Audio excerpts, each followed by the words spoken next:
কোটি টাকার টেবিলে যা পাওয়া যায় না। শহরের এক নামি দামি রেস্টুরেন্ট, এক পাশে বসে কফি খাচ্ছিলেন এক বয়স্ক ভদ্রলোক।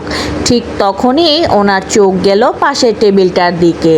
সেখানে একটা মধ্যবিত্ত পরিবার বসে আছে, বাবা মা আর তাদের ছোট্ট একটি মেয়ে।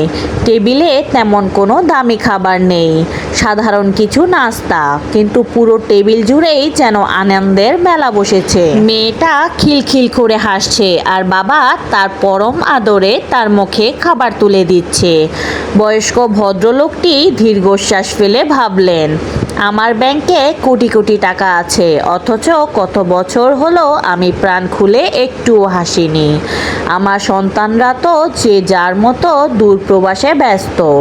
ওনার আর সহ্য হলো না। উনি চেয়ার ছেড়ে উঠে ওই মধ্যবিত্ত লোকটির কাছে গেলেন, গিয়ে বললেন, কিছু মনে করবেন না ভাই, একটা কথা জিজ্ঞাসা করি। আপনার উপার্জনের চেয়ে এই রেস্টুরেন্টের বিল তো বেশ চড়া, তাও এত দামি জায়গায় এসে আপনি পরিবার নিয়ে এত আনন্দ করছেন কিভাবে?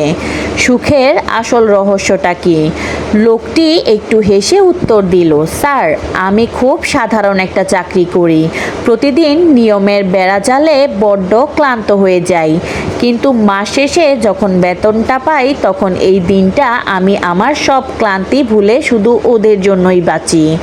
দামি খাবার হয়তো রোজ খাওয়াতে পারি না, কিন্তু এই একটা দিন আমরা একে অপরকে আমাদের পুরো সময়টা দিই, আর তাতেই আমাদের ঘর আলো করে সুখ হাসে।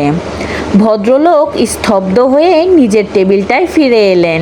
তিনি বুঝলেন, সুখ কোনো দামি রেস্টুরেন্টের খাবারে থাকে না, সুখ থাকে একসাথে কাটানো মুহূর্তগুলোতে। আমরাও তো জীবনের পেছনে ছুটতে ছুটতে বড্ড ক্লান্ত, তাই না? দিন শেষে সব ব্যস্ততা একপাশে সরিয়ে রেখে একটুখানি সময় নিজের মানুষদের দিন। ভালো থাকুক পৃথিবীর সব মায়াবী পরিবার।